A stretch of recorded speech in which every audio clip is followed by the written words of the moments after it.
Russia Ukraine யுத்தத்துல யாரும் எதிர்பார்க்காத ஒரு சம்பவம் நடந்திருக்கு. ஆனா இது புதுசு கிடையாது அப்படிங்கிறத இப்ப விரிவா பார்ப்போம்.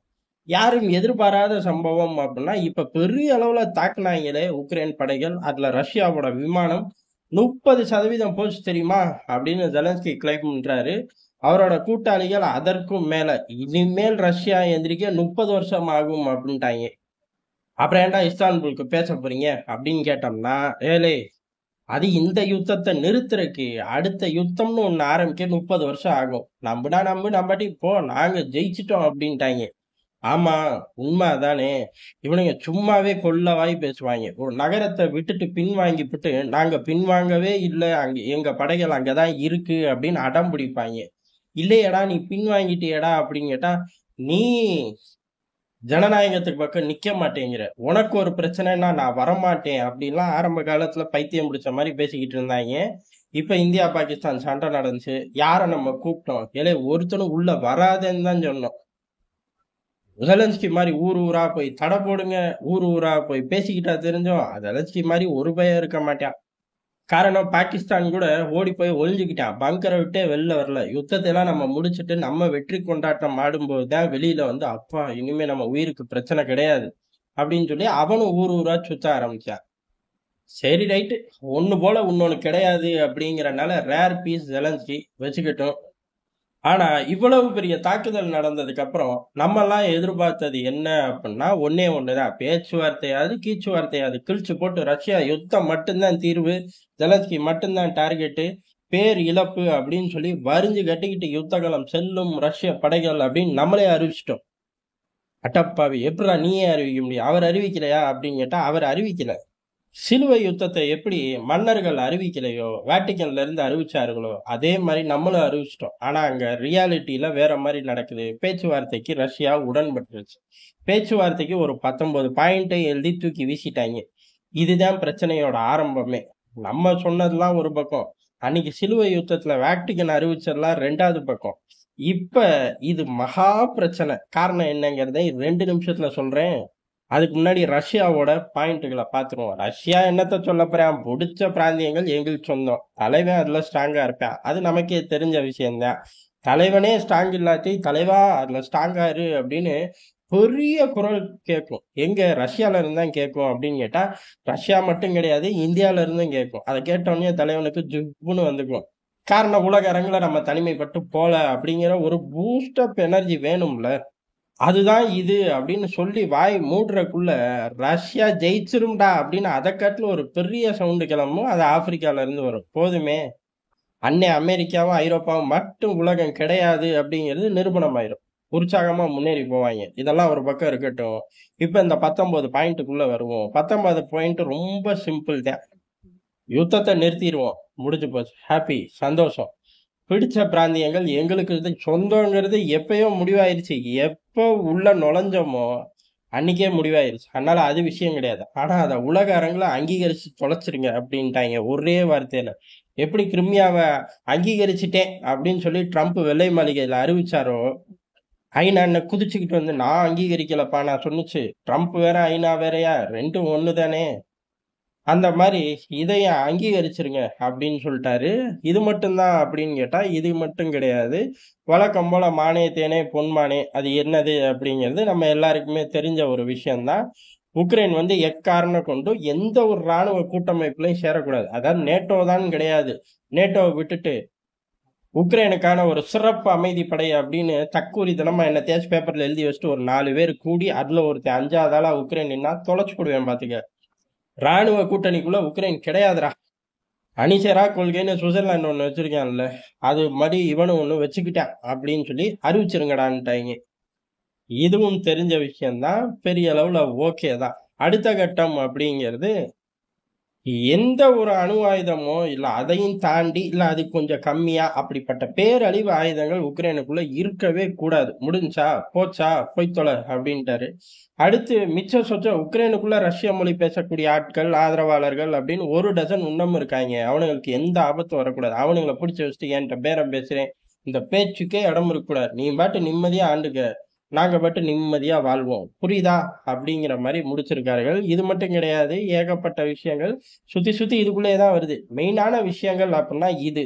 ஆனா அடுத்த கட்ட மெயினான அஸ்திரங்கள் அப்படிங்கிறது என்ன அப்படின்னா, இந்த கையெழுத்து யுத்த நிறுத்தம் இந்த காலகட்டங்கள்ல என்ன அப்படின்னா, ஏறக்குறைய 6000 நபர்கள் மேல இறந்து கிடக்கிறார்கள். அவர்களை அப்புறப்படுத்தணும். அதுக்கடுத்து அப்படிங்கிறது இருதரப்பும் ஏகப்பட்ட நபர்கள் இறந்து கிடக்கிறார்கள். பாடியை ஐடென்டிஃபை பண்ணணும், மாத்திக்கணும். இந்த மானே தேனே பொன்மானே பூரா நடந்து முடிஞ்சிடணும் பாத்துக்க.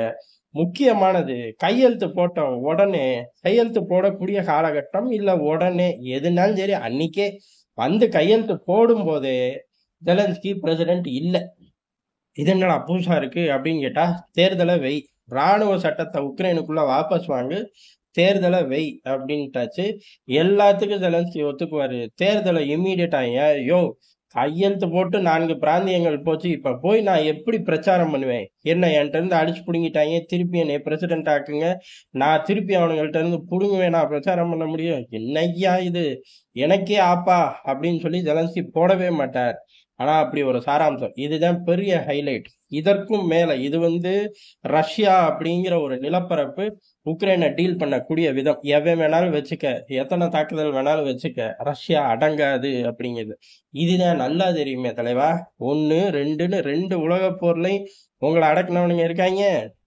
அட்டி மரணடி வாங்குவீங்க, இருந்தாலும் நிலப்பரப்பு தப்பிச்சுக்குமே அப்படிங்கிற மாதிரி இந்த சாராம்சம். இதுல கடைசி பாயிண்ட் அப்படிங்கிறது வில்லங்கம். ஆனா இத ரஷ்யா செய்யாட்டியும் ட்ரம்ப் செஞ்சிருவாரு. ஏன்னா ஜெலன்ஸ்கியை விட்டு வைக்க அவருக்கு எல்லா அளவும் மனம் இல்ல. அவருக்கே மனம் இருந்தாலும் அமெரிக்க எந்திரங்கள் ட்ரம்ப்புக்கு பின்னாடி உள்ள 1 டஜன் ஆட்களுக்கு இல்ல. பைடன் ஆட்கள் ஏது புடிச்சு வச்சு திருப்பி பதவியெல்லாம் கொண்டு வந்தாதான். அதெல்லாம் மிகப்பெரிய சிக்கலான விஷயம். நடக்கும்போது பாத்துக்கலாம். ஆனா அதே திசையை நோக்கி ரஷ்யாவும் போது எவ்வளவு வேகம் அப்படின்னா, கையெழுத்து போடக்கூடிய காலகட்டங்களே ராணுவ சட்டத்தை திருப்பி வாங்கிரு அப்படிங்கிறதா. இது எப்படி, இதுக்கு உனக்கு என்ன சம்பந்தம் அப்படின்னு 4 பயம் எந்திரிச்சு கேட்க தோணும். அப்படி கேட்கிற பயல்களுக்காகவே பதில் 1 டஜன் டெலிகிராம் சேனல்ல கொடுக்க ஆரம்பிச்சிட்டாங்க. அடே, நீ திருப்பி ராணுவ சட்டத்தை வச்சு துருப்புக்களை எல்லாம் ஒருங்கிணைச்சு எங்க மேல படையெடுக்க மாட்டேன்னு என்ன நிச்சயம்? அதுக்கு பதில் சட்டத்தை விட்டு தேர்தல் அப்படின்னா ஆட்டோமேட்டிக்கா இயல்பு வாழ்க்கைக்கு நீ போயே தீரணும்ல. அதுதான் அதுல உள்ள சூட்சமம். மற்றபடி உன்னைய வேட்டையாடணுங்கிற அவசியம் கிடையாதுடா அப்படா சின்ன பயல அப்படின்னு சொல்லி சிம்பிளா அவர்களோட பிரச்சார விங் முடிச்சிருச்சு அந்த விஷயத்தையே. நாங்க சொல்லிட்டோம், அமெரிக்கா எடுத்து செஞ்சுக்க அப்படின்னு கழட்டி விட்டார்கள். இது பூரா ரஷ்யா அப்படிங்கிறதா. ஆனா இந்த இடத்துலதான் அதிபர் புட்டினை பாருங்கடா அப்படின்னு சொல்றோம். காரணம் என்ன அப்படின்னா, இப்ப ஏற்பட்ட ஒரு விவகாரம், அதாவது ரஷ்ய குண்டுவீச்சு விமானங்களுக்கு ஆபத்து எந்த அளவுக்கு ரஷ்யா சொல்லவே இல்லை, வாயே திறக்கல. 1 2 ஃபுட்டேஜ் விழுகுது, அந்தந்த விமானங்கள் மேல சேதாரம். அது எந்த அளவுக்கு சேதாரம் அப்படிங்கெல்லாம் ஃபுட்டேஜ் பார்த்து சொல்லக்கூடிய ஆட்கள், அதாவது ஃபுட்டேஜ் ரா ஃபுட்டேஜை வச்சு சேட்டலைட் இமேஜை வச்சே பயங்கரமா அதை கணிச்சு வெளியிடக்கூடிய ஆட்கள் 1 டஜன் உண்மையான ஆட்கள் உலகத்துல இருக்கார்கள். அவர்களை போய் தேடி படிங்க. நம்மளை பொறுத்த வரையும், நம்ம பார்த்த வரையும் ஃபுட்டேஜே கிடையாது. அவர்களோட டெலிகிராம் சேனல்ல எழுதுற வரையும் பாதிப்புகள் இருக்கு. எந்த அளவுக்கு, அதே பாதிப்பு ஒண்ணு போனால் போனது தானே தம்பி.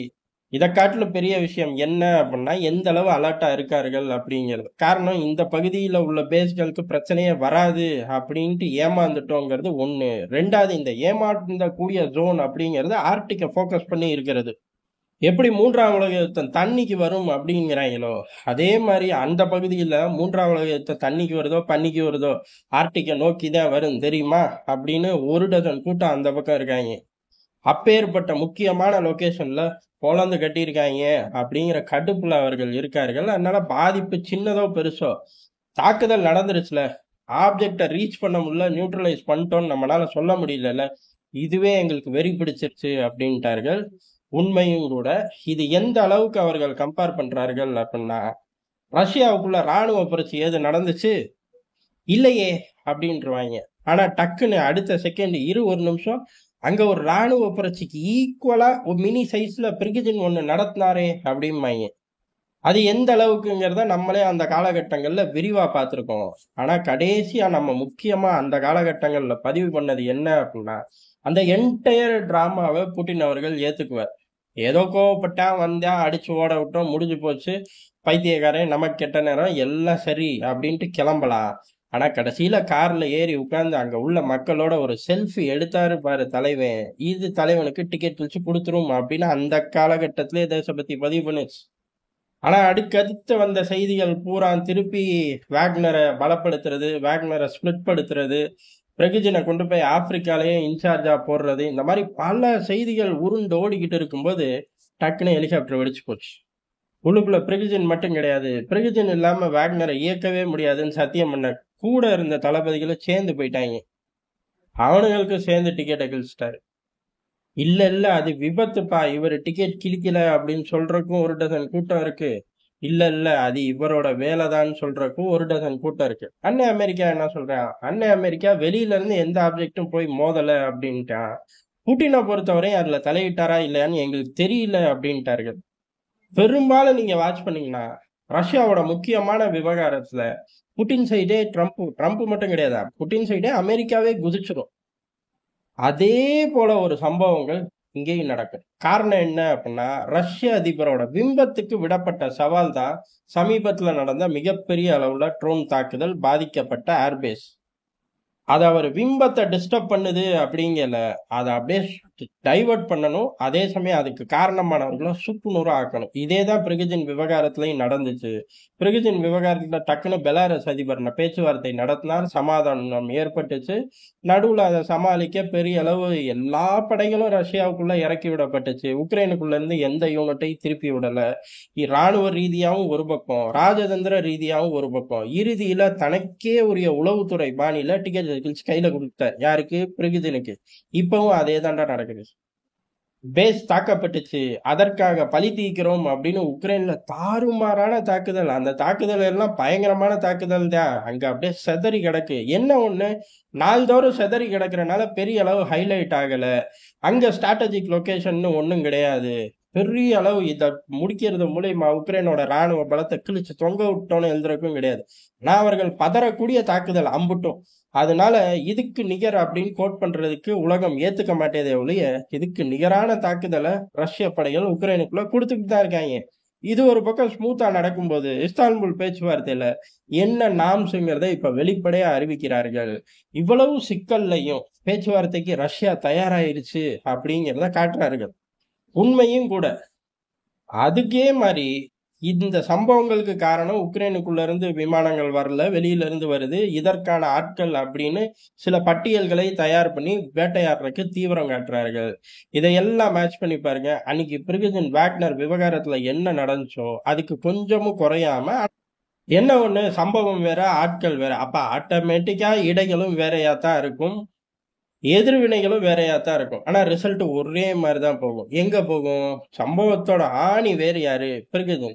அவருக்கு என்ன நடந்துச்சு? கேஜிபி ஸ்டைல்ல நடந்துச்சு. இங்க சம்பவத்தோட ஆணி வேறு யாரு? ஜெலன்ஸ்கி. அவருக்கு என்ன நடக்கும்? கேஜிபி ஸ்டைல்ல நடக்கும் அப்படின்னு சிம்பிளா முடிக்கிறார்கள். ஆனா இந்த தியரியை நடத்துறதுக்கு பிரிகஜின் உள்ளூர் வெளியூர் ஒரு வேக்னர் கூட்டத்தோட தலைவன், இந்த மாதிரி பட்டியல். ஜெலன்ஸ்கி அதை காட்டிலும் கொஞ்சம் கூடுதலான வெயிட்டேஜ்ல உள்ள ஆள். அதனால கால இடைவேளை அப்படிங்கிறது எப்ப நடக்குங்கிறது யாருக்கும் தெரியாது. நடக்கும்போது இந்த சம்பவத்தை அன்னைக்கும் நினைவு கூறும் தேசபக்தி.